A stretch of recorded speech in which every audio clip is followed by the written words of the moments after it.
Vous allez voir que Adam qui avait perdu l'autorité, l'autorité était revenue en Jésus. Est-ce que vous êtes là? L'autorité est revenue en Jésus. Ça veut dire que quand le dimanche j'ai parlé de l'autorité et la domination, en Jésus nous l'avons retrouvé ou récupéré. Alléluia. J'étais en train de dire l'autorité que nous avons récupérée en Jésus, ce n'est pas seulement l'autorité dans les lieux célestes. Quand on parle de les lieux célestes, ce n'est pas le paradis. C'est vraiment les lieux célestes. Car les démons travaillent aussi au-delà de ce cosmos. Alléluia. Ce n'est pas le paradis dans l'autorité. Pour la Christ, ça va réunir. L'autorité, c'est ici. L'autorité que nous avons récupérée en Jésus, c'est de dominer d'une manière administrative. C'est pourquoi je suis en train de détruire les pensées des gens qui croient que tu ne peux pas être un dirigeant d'une entreprise, d'une société, d'un pays, d'un parlement parce que tu es chrétien. C'est faux. Nous sommes appelés à dominer. Alléluia. La plus grande des choses, c'est de s'identifier soi-même, de savoir qui je suis. Bien aimé, quand quelqu'un est dans un mauvais milieu, c'est l'image du ténèbre et toi tu apportes la lumière. C'est les ténèbres qui doivent fuir.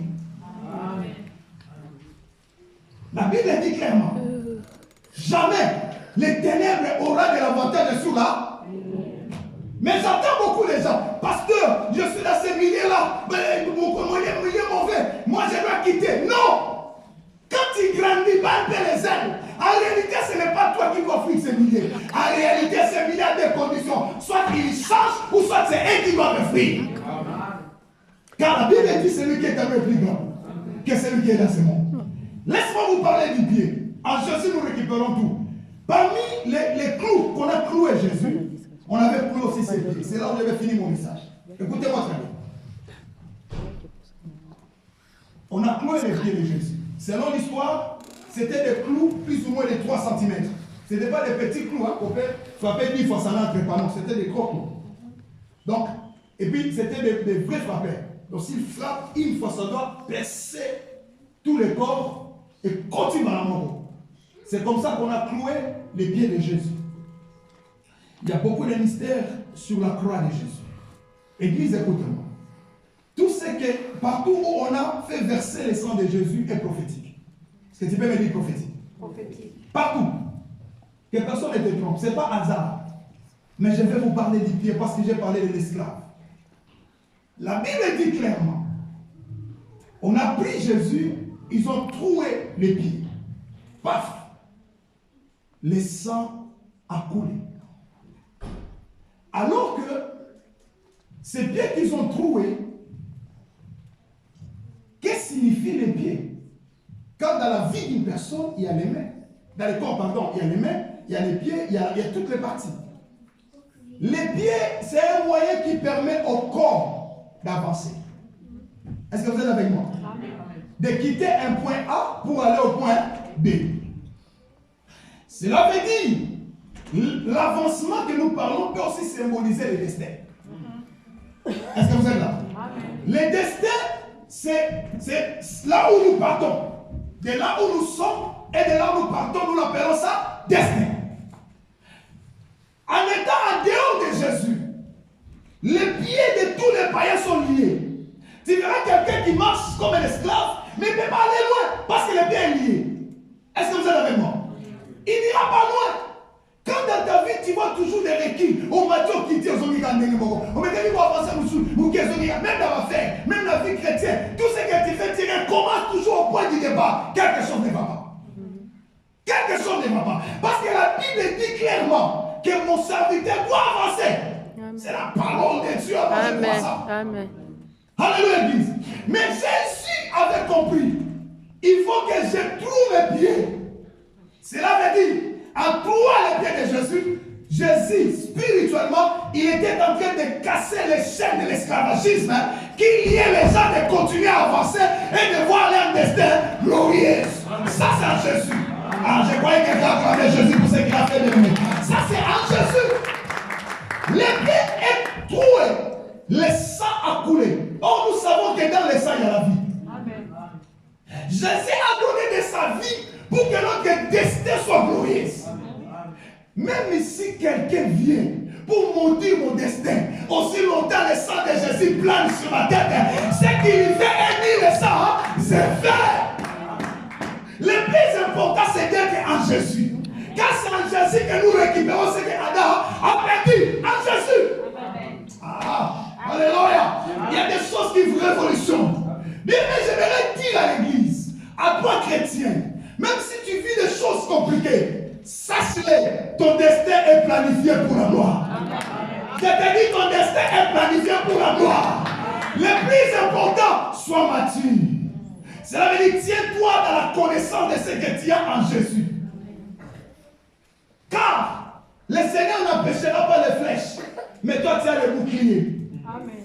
Alléluia. Toi tu as ton bouclier, tu n'as pas peur. Vous savez, l'armée ancienne, les boucliers couvraient tous les corps. Donc, ceux qui ont signé le bouclier, vous voyez presque les autres, mais ils ont dit pas qu'à mis sur mon tamon. Ils ont dit les autres, mais presque.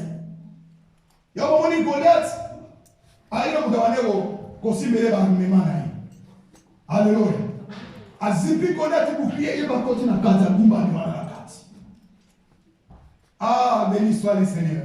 Alors que si nous partons plus loin par rapport au bouclier, les boucliers, ce n'est rien d'autre que le Seigneur Jésus lui-même.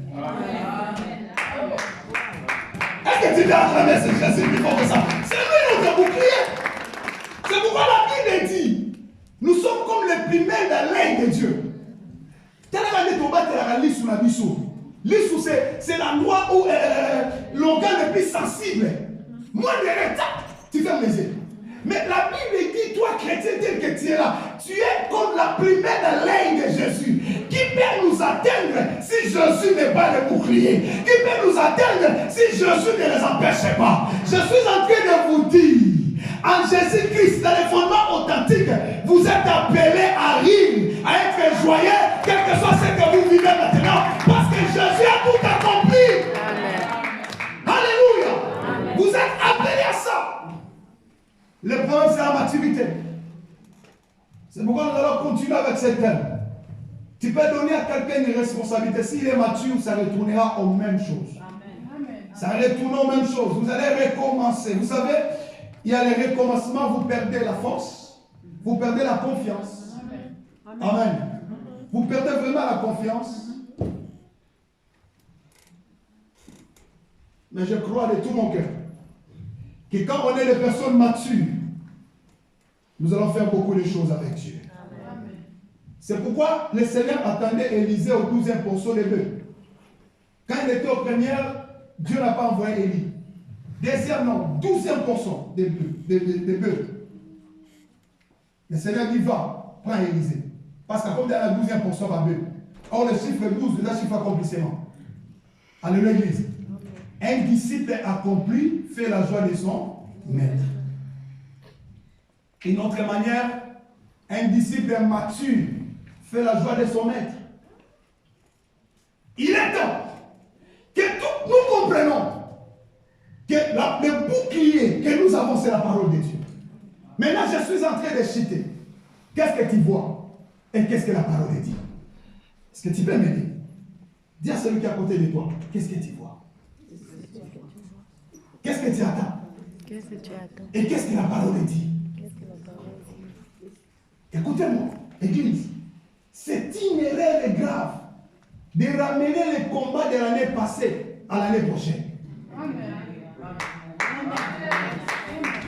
C'est une erreur grave de ramener dans ta conscience l'échec de l'année passée à l'année prochaine. Il y a des gens dans leur pensée, ils sont en train de pélériniser les combats. Il y a des choses et ça doit rester en 2019.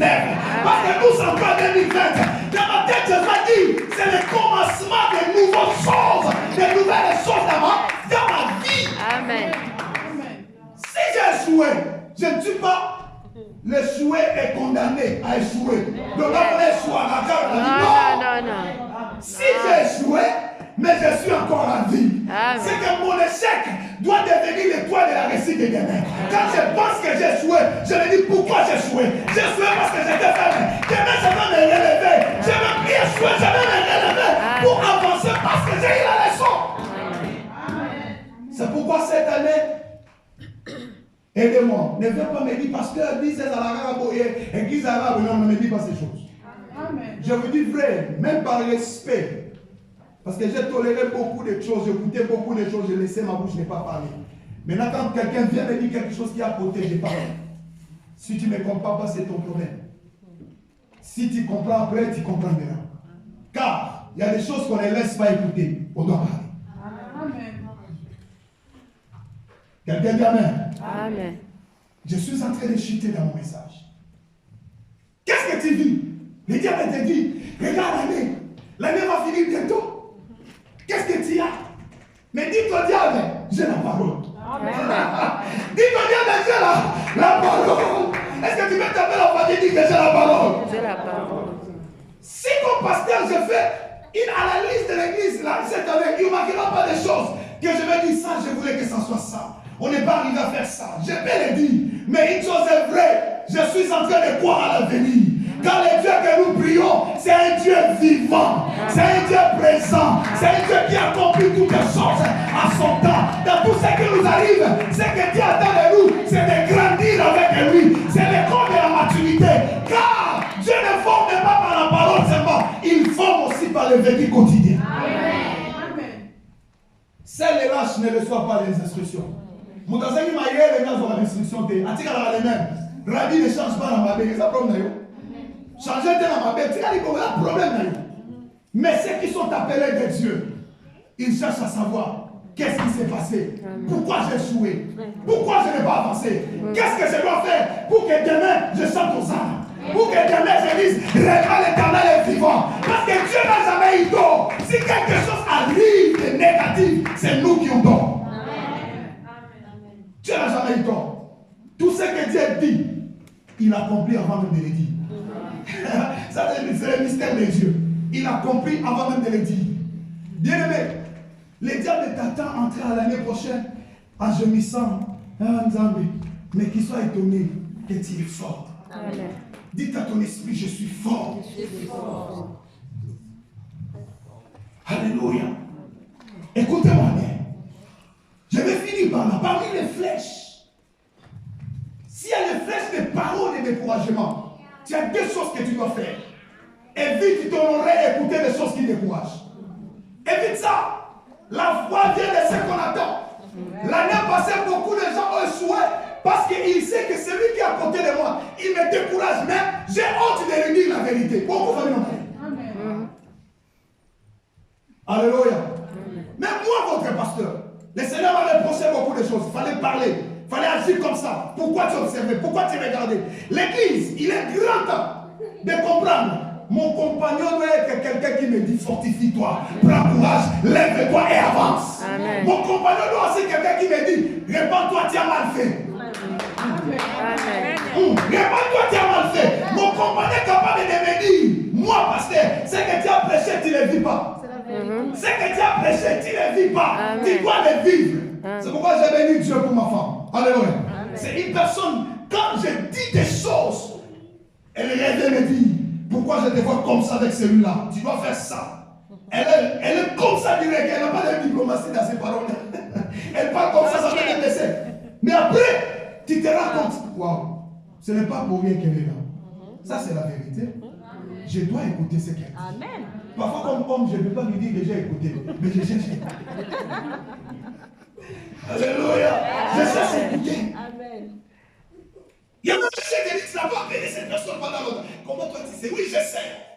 Bien aimé, il est grand temps. 2020. Des frères, on ne peut pas les choisir. Mais des compagnons, on peut les choisir. Amen. Est-ce que tu vas acclamer le roi des gloires? Les compagnons, on peut les choisir. On peut les choisir, bien aimé. Ne sois pas trompé avec les compagnons à cause des habits. Ce que tu as en Jésus, c'est plus que les habits. Amen. Ce que tu as en Jésus, c'est plus que l'argent. Tu refuses de dire la vérité à quelqu'un parce qu'il te montre les magasins, parce qu'il te soutient dans les mal. Non, bien aimé. Ce que tu as en Jésus, c'est plus que ça. D'ailleurs, notre avocat, ce n'est pas une personne. Notre avocat, c'est Jésus qui vient Nazareth. La Bible dit, il se tient à la droite du Père et intercède pour nous. Même si tu ne me défends pas, même si tu ne parles pas de bien de moi, j'ai un avocat qui parle de moi. Alléluia. des femmes.